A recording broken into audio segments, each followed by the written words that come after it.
You're listening to Moviesucktastic.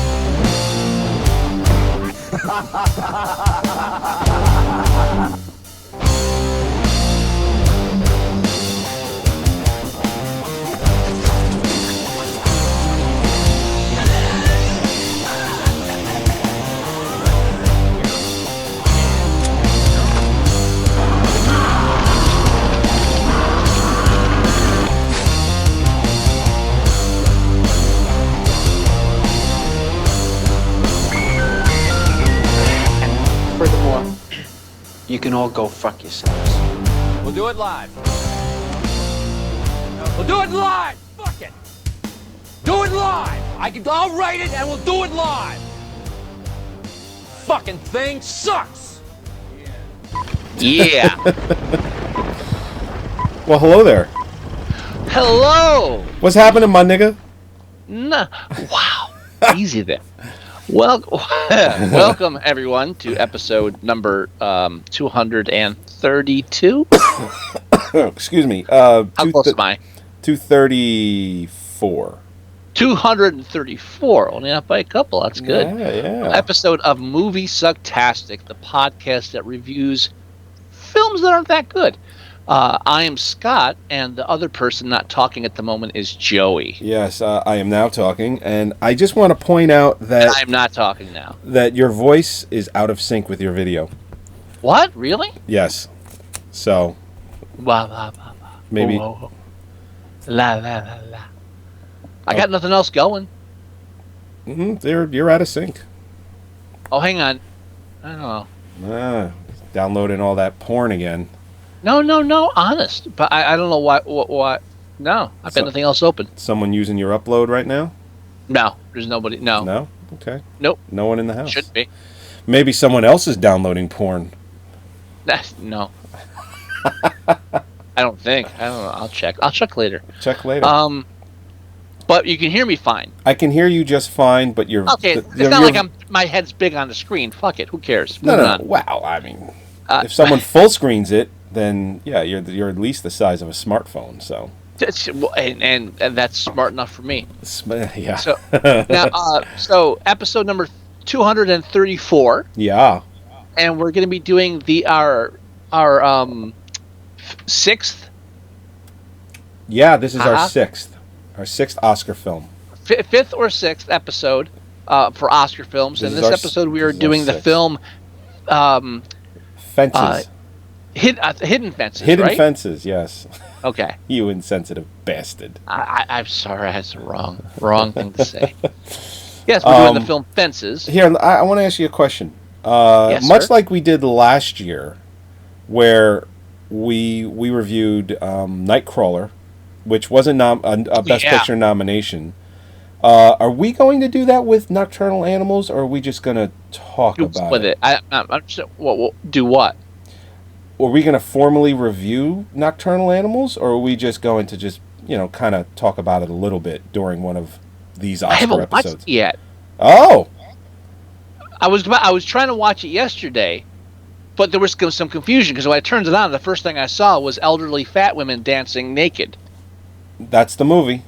Right, so that threw me off. And then Holly got home, and I was like, "Oh no, I'm not watching this. This is just something that Joey said I should watch." She's like, "Oh really?" So it was a weird moment. So I haven't gotten back to it. In China, the copy that they bootlegged, they cut that whole beginning out. I understand why. It was unsettling. And then Holly walked in. I'm like, "Joey told me this is the best film ever."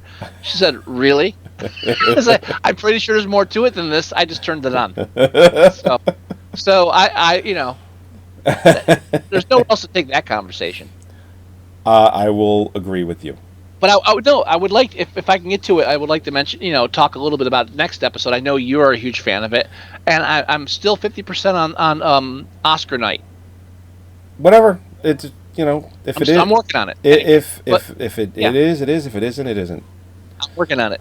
So Fences. yeah, Yeah? I mean, well, were you saying about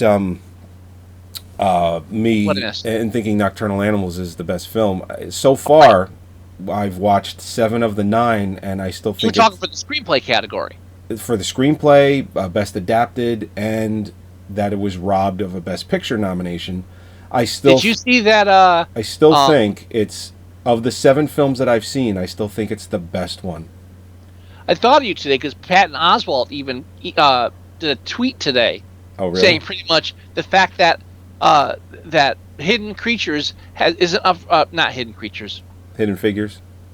No, the film we're just talking about. Fences. No, the creatures. Oh, Nocturnal Animals. Nocturnal Animals. Patton Oswalt said, pretty much said the fact that Nocturnal Creatures Animals. isn't up for anything. Animals isn't up for anything, but La La Land is up for, the fact that it's getting anything except maybe best song is ridiculous. I'm paraphrasing, of course. And Patton Oswalt, he's a huge, I mean, he in film, does TV, but he's a huge fan of film. Yeah, smart guy with film. I trust anything, a second look at what he says. Yeah. So I think when you see it, I think you're gonna feel what I feel, where it's like, wow, this really just nobody thought anything of this. I'm looking forward to it because I don't get to see many films like that. So when you point me in the direction of a film like that, I'm on it. Yeah. No, I loved it. Absolutely loved it. Anyway, so Fences. Now this is a stage play written by August Wilson. Right. Is written by August that was very easily adapted into a film. Well, the person that wrote the stage play was adapting the screenplay until he died. Oh, really? I didn't know that. Yeah, and it was taken over. August Wilson is credited as adapting the screenplay, and the person that actually finished the screenplay that he was working on when he died doesn't have a writing credit. He took an associate producer credit instead. Wow, I forget the name. No kidding. Yeah, so we're talking about a award-winning play adapted to the screen by the Black American author just as he died. This is a posthumous nomination. Yeah, he's winning Best Director. I mean, on top of the fact that the film is great. Right. I don't make this sound like some kind of conspiracy shit. It says no. Besides the fact being logical, it's a great fucking film. Yeah, huge chunks of dialogue. Yeah, but riveting. Denzel, or you said directing, I think you meant acting. I thought he was up for director. No, he's not up for director. He's not. He's up for Best Actor, which he realistically is going to get. But he shouldn't. He probably shouldn't, but he will. He should be, but I actually don't think it's a bad role. I don't think he shouldn't win. Actually, I think after we review Manchester by the Sea, which we'll be doing later. I think we'll have watched every film that the Best Actor category is up for. I think. No, Captain Fantastic is the 5th spot. Oh, yeah, I haven't seen Vigo yet. But I knew about that film before the Oscar noms. Yeah, and I had a copy of it. I'm looking forward to seeing it. Vigo's the dark horse on that. So definitely. I think we can make a prediction after we review Manchester. So anyway, yeah, not to take anything away from Denzel Washington's directing, but it's a pretty easy movie to direct. I think someone with little to no experience could do it. Agreed. Because the foundation, the groundwork, everything is laid out for you. Mm-hmm. So, I'm not saying it's easy, but it's listen. It's not hard. It's not a hard film to direct. Well, so I'm not surprised that he didn't get nominated for Best Director. That's why I feel like it's a shoo-in for Best Adapted Screenplay. Because not only, again, the frame-up of this dead playwright, but the movie is so well written. I messaged Joey 10 minutes into the film. I'm like, oh my God, I'm already hooked. Yeah. No. I had no interest in seeing this film. 10 minutes. We're talking the opening credits dialogue. I'm like, I'm gonna watch this film to the end, no matter what. At this point, And I mentioned that I think a couple of weeks ago when we talked about, maybe in the Oscar show or in the last week's when I mentioned that we were reviewing it this week. I said I only saw the first 10 minutes, and I'm like, I really enjoyed it because it reminded me. I said it reminded me of stage play, and then I did a little homework and found out that it actually was a stage play. And I'm like, I'm going to enjoy this. I think it's really that kind of thing you get with films too, especially you and I who've been into films for so long, pros at it. Yeah. That like you're watching a film, you hit a point where there's that it's almost like a no return point, but it's where you realize at that moment that no matter what else happens from this on in, you're enjoying this film. Yeah, and you just hit that comfort level where wherever this film wants to take me now, I'm willing to go. No, and this is that film, one of those films where first 10 minutes I'm like, I will buy the ticket. Let's take the ride. Yeah, and what's interesting about what you just said there is this movie's 2 hours and 20 minutes, and I'm watching it. And I go and I look at my phone, and it wasn't I'm bored or it's like, man, I've been watching this a long time. It feels like I've been watching a long time. It was like, I wonder how much time is left. And I was an hour and 25 minutes in, and it said there was 50 minutes left, and I'm like, oh wow, there's 50 minutes left, and I didn't care. Yeah, it's one of those films where the dialogue scenes, where it draws you in as if you were a part of the group. It's like one of those things where like if you're just sitting around talking and you just want to be there. This film emotionally pulls you into those scenes. Yeah. The acting is that good, and the dialogue is that good. Yeah. And when I saw that there was 50 minutes left, I was more surprised, and I was like, oh wow, that's it. There's only 50 minutes left. That's what I said at that point.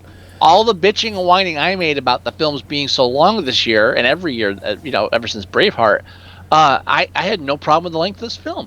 Yeah. Even though it seems excessive when you think of it, but then again, plays when they play the acts, there's like a decent intermission in the middle. You don't really feel that as opposed to a film. It moves so smoothly. It was perfect. It's well plotted as you would expect from an award-winning playwright. Yeah, very smooth. It moves so well, and great. Another Oscar film I nearly cry at too. By the way. Oh yeah, I got choked up. At the ending, I'm just like, it wasn't as bad as Heartbreak. Hacksaw Ridge, but there was a couple of you got moments. me doing it. I said heartbreak. Yeah, at the very end, I'm like, oh, because I half like 2/3 way through the film, I'm like, I'm immune to this shit now. I'm just enjoying it, and at the very end, it's like, oh, you got me. It's that good of a film, Yeah. I mean, I've been saying as we've been reviewing Oscar films this year that this is like the first really good group of films. Yeah. That we've had in a long time, and we've been watching films that even if I didn't like, was like, okay, I almost understand why they nominated, even though I don't agree. So like when we hit fences, I'm like, if this film wins Best Picture, I understand. Oh yeah, no, I would be fine with it. And hands down, again, from what I've seen from a screenwriting standpoint, no way this doesn't win Best Adapted. Well, what else is up? Best Adapted is also Arrival. No. Hidden Figures. No. Lion and Moonlight are the two we're going to review next week. I haven't seen those yet, so that's going to be the decider for me. But right now, between those three, hands down, there's no question. It's yeah. I mean, unless Lion or Moonlight completely blows me away, they would have to blow me away at this point. Yeah. From a screenwriting standpoint, which, if you're not into writing, there might be a little bit removed from what you're understanding from that. But so it might be a different level than saying Best Picture. And just remember, I actually. Not you, the audience. I know you don't. I know. I called that Nocturnal Animals would be nominated for Best Adapted, and it wasn't. Yeah. So, and you're rarely wrong. So I felt that strongly about Nocturnal Animals being nominated for Best Adapted. I'll probably watch it. No late. I have to watch it this weekend now because between you and Patton Oswalt, I'm guilty. I feel guilty that I haven't seen it yet. Well, It's horrible. so Like, then, the two main places I go for my inspiration for films, and I'm letting both of them down. So come on. so we can talk a little about it next week then, if you do indeed watch it this weekend. I will definitely remind me. But Okay. yeah, I'm definitely gonna make sure I watch it this week. It was tough getting both of these movies in this week. I will say that. It was. Even I had a busy weekend, so I'm I'm losing a car, I think. Oh, But yeah, I know what that's there. like. Yeah. I was supposed to But- lose a car, and then my mechanic didn't listen to me and put in a $2,200 engine anyway. And yeah, that was when I had the Buick. Nah, When I called it ahead of time. I got a $1,500 bill. I was like, no, not. Let's just burn this and send it out to sea. Yeah, no, I told him, I said, listen, this thing isn't worth more than 15 or 16. I said, if it needs a new engine, let's keep it at that. So he quotes me at 13. Okay, quotes me at 13, and I agree to it. Then I go pick it up, and he says, yeah, well, I got the engine, and it's an engine for a Buick, but it didn't come out of a Buick, the same model that you Chassis. had. Oh, Well, it's it a didn't come out of a Buick Century. It's like, say, came out of a Buick, whatever, a LeSabre. And he said, yeah, all the connections didn't fit, so I had to actually take all the connections from the other engine and put them in this new one, and it added like an extra 7-8 hours of labor. And I'm like, so what does that have to do with me? And he says, well, it's, $2,200. And I'm like, whoa. I said, we agreed on 13. And he said, but yeah, there was all this extra labor, which you did not clear with me. I would never have paid an extra $800, $900 to get this thing fixed. I said, I ordered an engine from a Buick Century, which I paid you for in advance, and it didn't come out of a Buick Century, so you had to spend. And I've had this mechanic for over 20 years, and it's just like, stop. You're listening to the Car Talk with Joey and Scott. Yeah.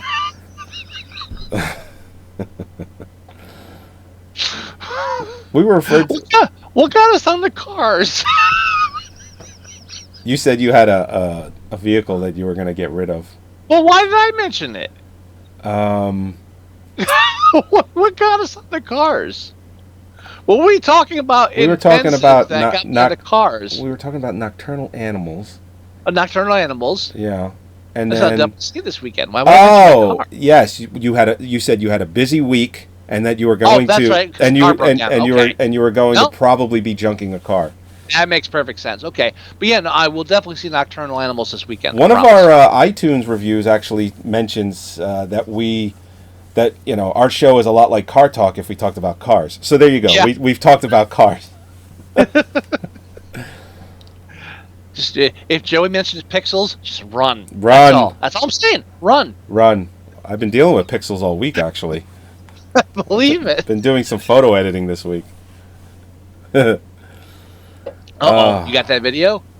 Video? No, I'm kidding. Yeah. But fences. Are we done with that, or we got sidetracked, or? What? I mean, what else could we talk about? I mean, we could kind of do some filler here. I mean, honestly, I'll just say, great filler. Not great filler. You can say filler. Great. Again, great screenwriting, great dialogue. The dialogue is excellent. Everyone in it is excellent. As a matter of fact, Denzel is great. what's his face? The guy that played Bubba in Forrest Gump. Gabriel, That's Bubba from Forrest Gump. like Williamson, something like that. Mikhail Williamson. Yep, that's him. McCall. Mickle or Mikhail or whatever it is. I'm seeing it spelled Mike Kelty. McKelty. We're pronouncing it wrong no matter what. So Yeah, I'm sure, but I want to make sure if I wasn't calling him McCall, that's like a weird version of that spelling. Kelty. But Kelty's wrong too. I'm giving you that. I'm just saying McCall sounds weird. It's like McCall's Navy. I'm gonna call him Mick. How about that? Mick works for me. Okay. Go ahead. So Mick is in there. But he's great.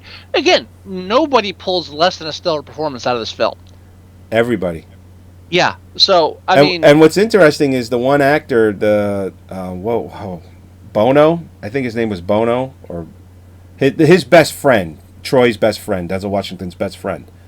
oh, okay. He's in both this film and has a small cameo in Manchester by the Sea. Very small. He's the one that tells Casey Affleck, he goes, "You can't fucking talk to the customer like that." Well, that guy. Okay, yeah, I make the connection It's now. it's the All same right. it's the same guy. I thought that was funny. You can't fucking talk to the customer like that. I am, and I will. And don't get ahead of yourself. I'm not. We're on fences. No. I know. Oh, so right. you know what we could do? What? We could have you put together those points, like the name of the film. I have not. Okay. So the title of the film, Joya. Let's talk about the title of the film. Title of the film: Fences. Fences. What do you think about that name of the film? I like it. Multiple meanings. It's. I mean, you have obviously just the It's fact the that imagery. obviously he's building a fence. There's that, but then there's the. I think the whole underlying because this is the 40s, right? 40s, 50s. No, 50s. It's Yeah, 50s? 50s. Segregation is still 60s, because Kennedy's on his wall at the end, so I think it goes into the 60s. okay. Well, segregation is still in full force. So Well, I mean, they're getting out of it. They're getting like 50s is the transition period. right, but Right. fences, Because you do see some barriers broken down throughout the film. That's all I'm saying. yeah. Oh yeah, like his boss makes him a driver first. Black No, driver. like the government makes him a driver at that point. So yeah, I mean, he's building a fence, segregation. They even say in the film that he's building this fence because it's synonymous with him wanting to keep everyone in, close to him, not letting, like his son wants to play sports, and he played sports, and he was a very good baseball player. Son wants to play football, and he doesn't want him to do it. He's trying everything he can to get him to not do it. So he's trying to fence him in, so to say. Same thing with his wife, and what he goes on and he actually does to hurt her. So it just But it all kind of rackets back to that. I guess you would call it second act. I think it's second act. It might be first. No. The film almost felt like it had 4 acts, even though it really had 3. But because that's what you have. I would say it's the second act. Yeah, but you get what I'm saying. With Bono, because Bono actually says, some people build fences to keep people out. Other people build fences to bring people in. And part of it is about how in the family you have these people that are both like you are part of them because you're family, but at the same time there's this barrier between the two of you that you will never surpass, and you get that with Corey and the father, and his and Denzel's character and his father, and you get these barriers in the family that can't be surpassed, but these are the things that also keep you together as a family. Yeah. So I think that's what the title, from a playwright standpoint too, going into that kind of imagery which is why it's brought in the film in the first place. That's what I get that from the title. Yeah. No. Or is that too much? No. Well, Okay. I mean, it's kind of what I said. You just elaborated on it. I apologize. I went kind of a bit deeper into it just because I have a bit more of a literary thing going, which is annoying. I apologize. It almost sounds like arrogant. Yeah, I don't talk good. Ow! Don't do that. Yeah. You got away with words. All I'm saying is that's what I get from the title. Yeah. Thank No, you. but we totally destroyed the bullet points of this film because we kind of jumped to the meat of it at the beginning of our discussion about it. Yeah. Really, I mean, but you're right. I mean, it's like, what else can you? It's like when you get a film that's like really, despite anything negative you might have going into it, this film is perfect. Yeah, very. It really is a perfect film. It's and very. I would hold this against fucking Oscar nominees like Mystic River. Well, easily. Yeah. No. I would not be disappointed if this walked away with Best Picture. That's what I'm saying. Out of everything that I've seen so far, I would not be disappointed. It's not like when the artist won. I'm like, oh, come on, really? Yeah. I mean, this is the best film. Yeah, if they said this is the best film, I'd be like, you know what? You might be right. Yeah. You might be right. How many nominations does this film have? Oh, I forgot. Like, I know Denzel it's Washington 6. is nominated. I know Viola Davis is nominated. Um, Best Picture, Best Adapted, Best adapted. and I don't know anything else after those four. I'm taking a quick glance. It's oh no, I'm looking at the wrong film. What's this one called again? Fences. Fences. All right. For someone that liked it so much, you sure have trouble with the title. Well, I'm watching so many films lately, and good stuff and bad stuff. Fences. No, that was it. Adapted script is really it. As far as like the secondary stuff.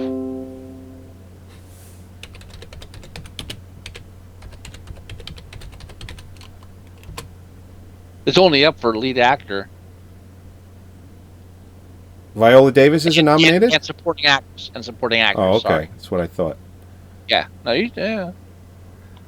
I was surprised when I didn't see it on the director list because, like, Denzel's third film. This is a great film. Oh, he's not on the director list. Okay. Yeah.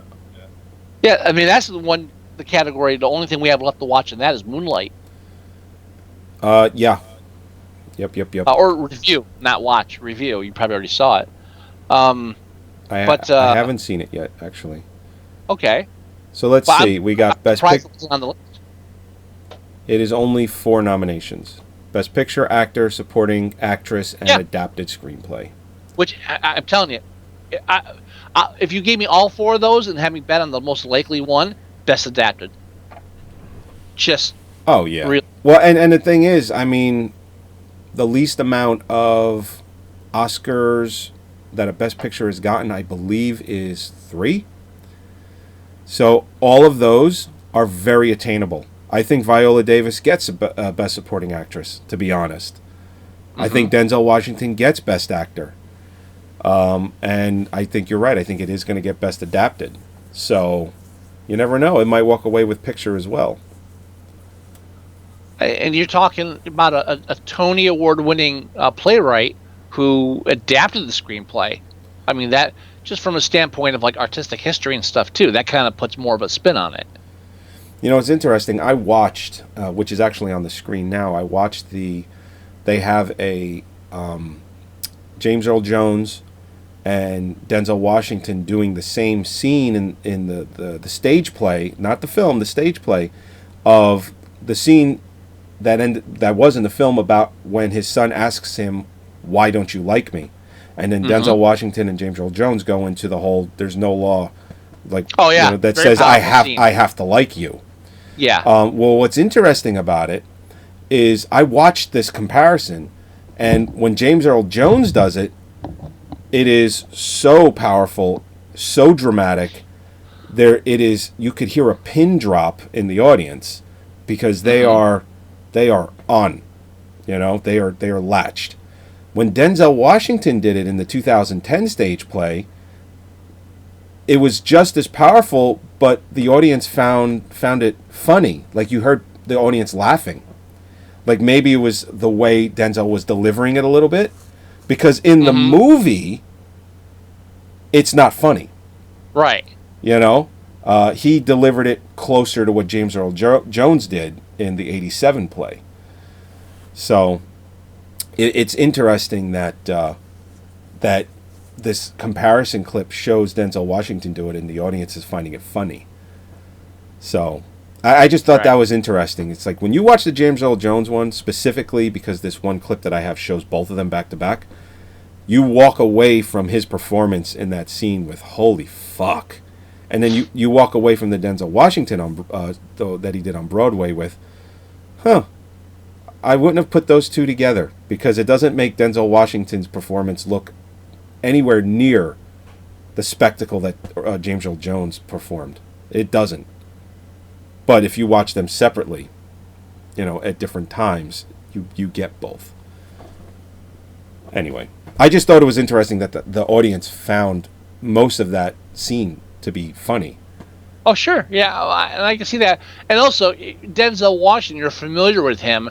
He did a lot of films where his action is action, his serious action is mixed with a kind of a dark irony. Yeah, so he's got that smirk. Pardon me. excuse me, if you're familiar with that aspect of his character, you're going to read that in a serious scene. Oh, you know what? Let's talk about the poster. We talk about the poster, don't we? I haven't seen the poster. Does he have the over the shoulder? The over the shoulder. Oh. Let's see. Not over the shoulder. No, there's no over the shoulder on that. He's out of that phase now, though. That's the action phase. That's the Denzel action pose where he just goes, if you can see my camera, you go. Like that, right there. When the back turns. Actually, I'm a horrible example of that. I should stop doing that. But, yeah, that's in, like, almost every... But you're talking, like, Ricochet on forward. Yeah. I mean, you know, when he became an action star, every film is him looking over his shoulder. Yeah, this is a profile shot, so... Yeah, because now he's back into serious acting. He's out of the action phase. That's why. Oh my God, you don't see that kind of action. You don't see Death of a Salesman. He's looking over his shoulder like, bam. No, that's just slumped shoulders and the hat. That's it. Well, I mean, when he did Flight, it's almost an over the... it's kind of a side profile. But the poster, yeah, that is true. You're getting there. You're getting there. I still haven't seen that. I don't know why. I haven't either, and I hear it's excellent. Yeah, I mean, it looks good. I'm more likely to see that than I am to see Sully. It would have been good if Sully and that was like a mashup. You know.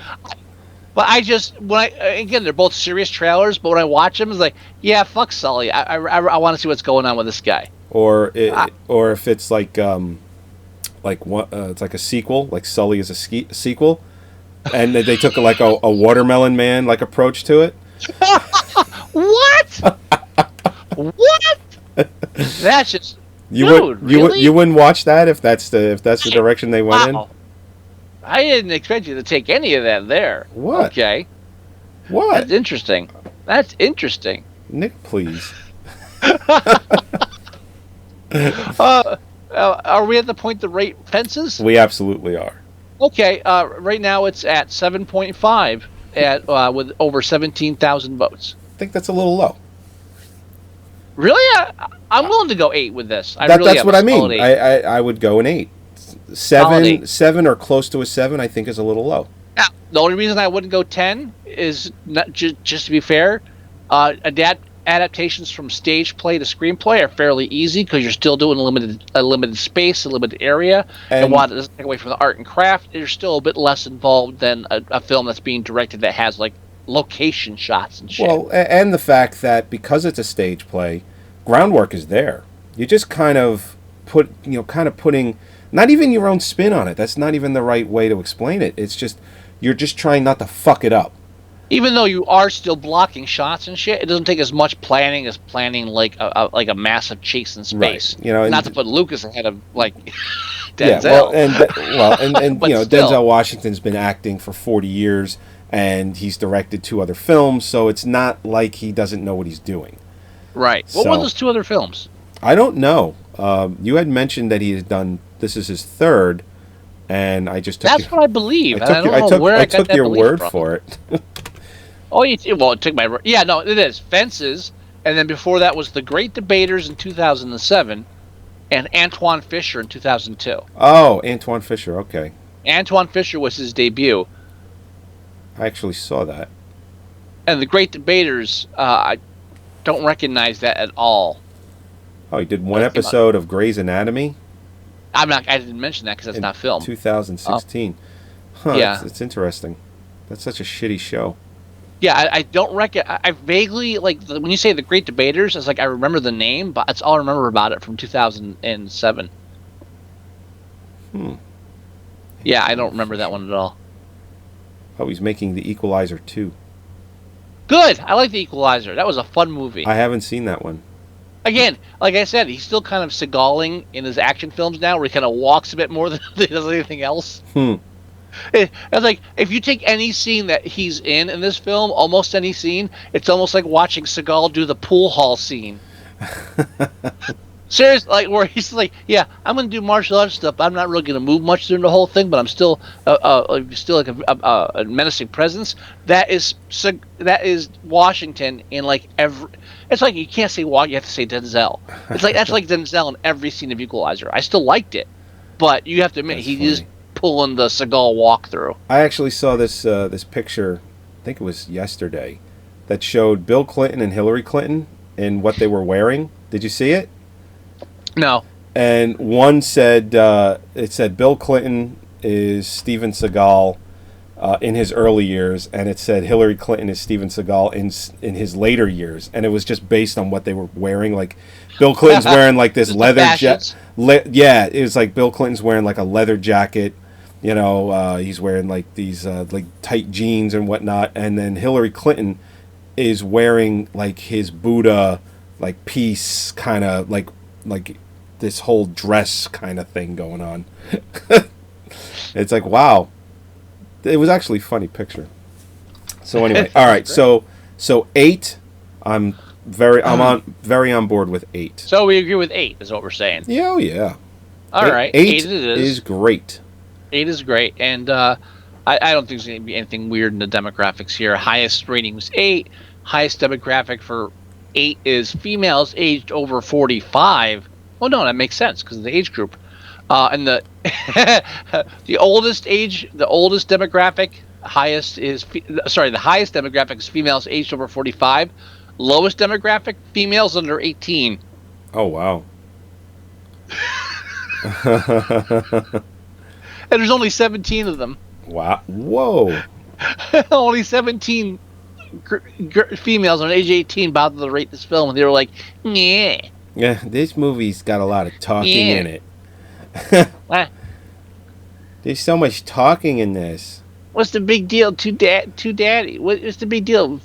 Get knocked up his, girl. Yeah, Yeah, he's a sugar daddy.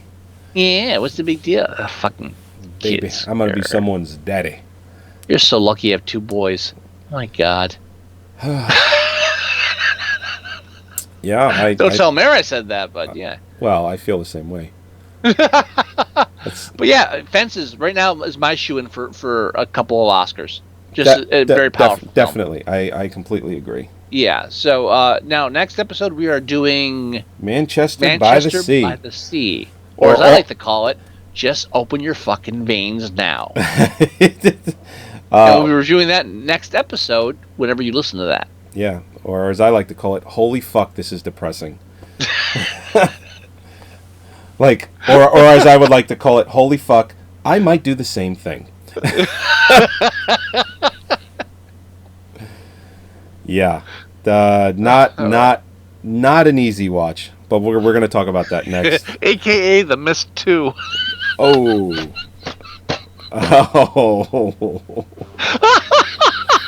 All right, everybody. Have a nice episode. Yeah. What's the breakdown, Joey? The breakdown. Okay. As always, episode 234. Thank you for joining us. Thank you. Thank you. Make sure you go to our website at moviesucktastic.com and you can listen to the shows right there. We have a player. You can listen to the shows. You can tune in live every week as Thursday, 8 o'clock. And you can join us, watch it live with us, or you can download the show and put it on any device that you like. That's all on the Moviesucktastic. Smartphone, tablet. Whatever. Anyhow you want to listen to it. You can download it right from the website. You can go to iTunes and you can download the show or listen to it right from there as well. If you do go there, make sure you leave us a review. We always appreciate it. Oh, God bless you. Thank you. Oh, yeah. You can go to our Facebook page at facebook.com/Moviesucktastic. Yeah. Everything we talk about, post, trailers, when we're going to do the show, it's all there. That's where you could harass us. That's right. It's open to anyone. If you want to leave us email, the address is themovieguys@moviesucktastic.com. If you want to leave us voicemail, the phone number is 908-514-4470. Keep it under 17 minutes, folks. 17 minutes is the max. No, 3 minutes is what we strive for. Well, I'm being a bit more realistic, though. I think 17 is a good number. 17's a terrible number? Okay. Okay, good. Just so we're on the same page. All right, yeah. Scott has a Tumblr page for us. It's Moviesucktastic. That's right. I have a Tumblr page. Tumblr.com. And make sure you download the free Android app for your Android device. There is a mobile version of the site for all of you iPhone users. Up for another year? It's up for another year. Yeah, Scott just paid for it. Yeah. Yeah, baby. So please go ahead and download the free app. Everything I just said is in the app, and it makes it so much easier. I mean, if you have Bluetooth in your car or whatever, you can just plug your phone or device right into your car and listen to it that way. It's awesome. You jack into the Matrix and listen to us. That's right. That's right. So that about does it. Do you have any words of wisdom, Mr. Wilson? Oh, no. I had a couple from the movie, but I really don't. Nigga, please. No. I haven't heard Spike Lee complaining about this film, by the way. He's not going to. No. If a white guy directed it, he would. I did not have. I totally forgot about words of wisdom. I'm anything prepared. That's rare for me. That's all right. There's no law that says I gotta like you. There's no. Joey, that's strike 2. You're a full. Don't strike out. You're on a full count in this house. Don't strike out. Don't strike out. Don't strike out. You're on a full count. It's 2 fouls and 2 strikes. Or Don't strike out. No, 3 balls and 2 strikes. That's a full count. Don't strike out. Don't do it. Do it. Oh, I'm ready for you. See. All right, everybody. Talk to you next week. Bye-bye. Bye. I'm ready for you, Satan. Come on. Anytime you want. I'm ready.